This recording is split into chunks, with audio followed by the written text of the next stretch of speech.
ताली बजाओ। इतना ही नहीं भाई, इससे भी अच्छा अच्छा गाना गाता है। लगाओ जगदेव चा गाना लगाओ, पब्लिक के डिमांड बा।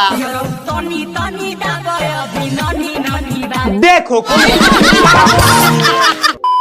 का हाला भाई लोग, उम्मीद बा कि अच्छा होगा। और ये वीडियो का मकसद बा हंसे और हंसावे खातिर, दिल दिमाग पर सीरियस में ना रहे खातिर। तो आज के वीडियो में बहुत मजा आ रहा। तो वीडियो के कॉमेडी आज देखम एंड तक। वीडियो रिएक्शन हटे तो चलते हैं आज के वीडियो स्टार्ट करता नहीं। हाय हाय साला लोग ठीक कहला कि कुत्ता के पोंछ में तू केतनो तेल लगा लेबो उ कहियो सीधे ना होइया। भोजपुरी के सिंगर सब के केतनो तू माई बहिने क देबो, अपनी के गाना के तू केतनो विरोध क लेबो, मगर अपनी के कहियो अश्लील गाना गाइल ना छोड़ियन सन। कौन सिंह के खेत में खेसरिया हिरलेत रहे। क्या दर्द है तेरी आवाज में छोरे। कौन सिंह के खेत में खेसरिया हिरलेत रहे। क्या गाना गाए हो आप, आपको तो अवार्ड मिलना चाहिए। तो इला हमारी तरफ से अवार्ड, जूता चप्पल के माला। आप इसी अवार्ड लायक हो, इसीलिए मैं आपको इस अवार्ड से सम्मानित कर रहा हूँ। लगावा हो जगदेव चगनवा। नाम सुने तो दुनिया मौन, हम ही हैं भोजपुरिया डॉन। तो का हाल बा भाई लोग, हम होइए दुनिया के सबसे बर्बाद इंसान। और आज हम स्पेशल रोस्ट करे वाला बानी बुलेट राजा के। जैसा इसका नाम है ना बुलेट राजा, और सही गाना गाता है बुलेट की तरह। मगर क्या करोगे, गलती से भाई के पास मीडिया पहुंच जाती है और पूछती है बताइए आप जो ये गाना गाए हैं इस गाने का अर्थ क्या होगा। नहीं तो बुलेट राजा गाना के माध्यम से क्या क्या गा देते आई डोंट नो। हम एगो छुतिया है भोजपुरी में, छुतिया हम ही हैं और लोग नहीं है। हाँ पहले लड़ लो, उसके बाद बुलेट राजा का इंटरव्यू लेना। और बुलेट राजा एक साधारण सी बात कहते हैं, मतलब मिला जुला के सब गाना गाते हैं। सच बोलता। हम भाई का शुरुआत से ही गाना सुनते हैं और भाई ये गाना गाए थे। ताली बजाओ। इतना ही नहीं भाई, इससे भी अच्छा अच्छा गाना गाता है। लगाओ जगदेव चा गाना लगाओ, पब्लिक के डिमांड बा। देखो कोई होता है थेथर, कोई होता है लतखोर, कोई होता है हरामी, कोई होता है लंठ, कोई होता है सुअर का बच्चा, और कोई होता है माधर चोद।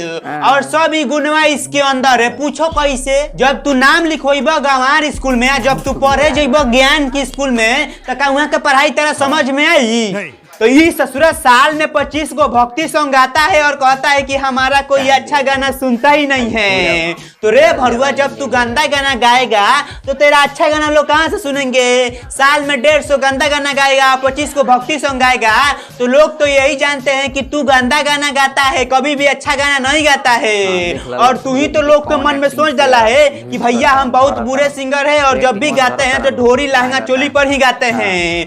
तो तेरा अच्छा गाना लोग कहाँ से सुनेंगे।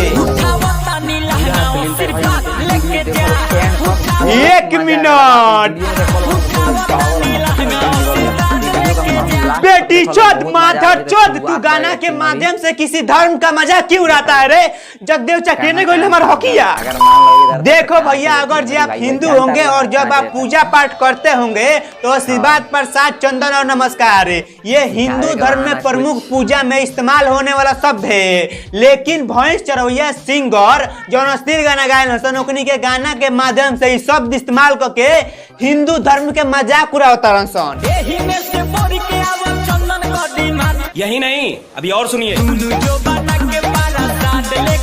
अभी और सुनो। अब तुम ही लोग बताओ लोग कि ऐसा सिंगर के गधा पर बैठा के जूता चप्पल के माला पहना के अब 5 में घुमाओ जाओ तो का गलत बात बा कि सही बात बा।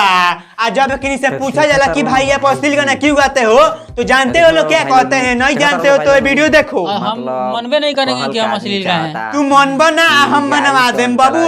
तो के सब हम ड्रामा जानता नहीं। ढोरी चोली लहंगा का गाना गाता सन, और जब मीडिया आके वो गाना के अर्थ पूछता तो तनी के झूठ मूठ के बीमार पड़ जाता रसन और कहता रसन। हम यही जानते हैं कि आप किस नजरिया से देख रहे हैं। आप जिस कलर का चश्मा लगाइएगा ना, उसी कलर का आपको दिखाई दे। कैसे तुम साला अश्लील गाना गाओगे तो कहा हमको भजन सुनाई देगा। तुम साला वीडियो में ढोली चाटोगे तो कहा हमको रसगुल्ला चाटते हुए दिखाई दोगे। कि देखने का नजरिया जो है ना वो साफ रहना चाहिए। Acting तो आपको में हर तो चीज भाई साफ लोग दिखेगा। तो अच्छा ससुरा, दिखाओ कुछ और दिखाई देगा कुछ और, गाओ कुछ और सुनाई देगा कुछ और, हैं? दिखाओगे आसमान और लूगे के जमीन, अगर वहाँ थोड़ा पर सा उल्लू करो लिखा है ना, तबे तो उल्लू पूरा बनाते हो, तुम्हारा और उस सारा करके बुलेटवा करके कहता है हम तू कोई पूरा दूध के कला धुअल हो। थोड़े हम कोनो बनी, हम तो उहे करब जौन सब केहू करता, देखिए के करब। अच्छा फलाना घर में अगर जे बाइक किनाई तो तारो घर में बाइक किनाई, अगर जे फलाना घर में केहू मर जाई तो तारो घर में केहू मर जाई, ई दुनिया के देख के चलबा नु तो भाड़ में चल जइबो ना, अगर जे ई दुनिया नाली में कूद जाई तो तू नाली में कूद जइबो। दुनिया कूद जाएगा तो हम अकेले बैठ के क्या करेंगे, हम भी कूद जाएंगे।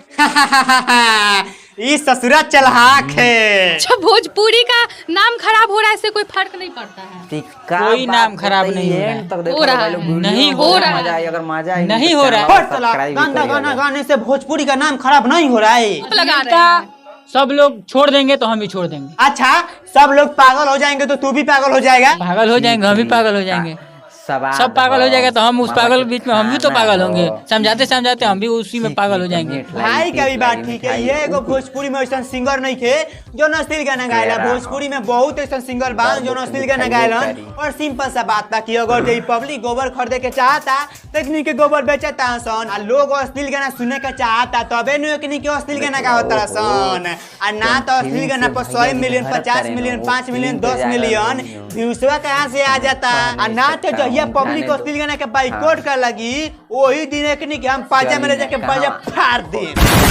तब बस भाई लोग ये वीडियो यहीं पे खत्म होता। तालुम के वीडियो को कैसा लगा प्लीज तू लोग यार कमेंट करके जरूर बताओ लोग। और अगर जो तू लोग हमसे बातचीत करेंगे चाहते लोग तो जा लोग हमारे इंस्टाग्राम पर फॉलो कर लो, बस सर्च मार के, और हम मिलते हैं नेक्स्ट वीडियो में। तब तक के लिए नमस्कार प्रणाम बाय बाय। और भाई लोग वीडियो पसंद लगा तो लाइक कर लो, हमारे चैनल पर न्यू आइल बड़ा तो चैनल का सब्सक्राइब कर लो, ताकि ऐसा वीडियो अगर आई वीडियो अपलोड करी तो सबसे पहले नोटिफिकेशन मिले। चलते नेक्स्ट वीडियो मिले, तब खातिर बाय।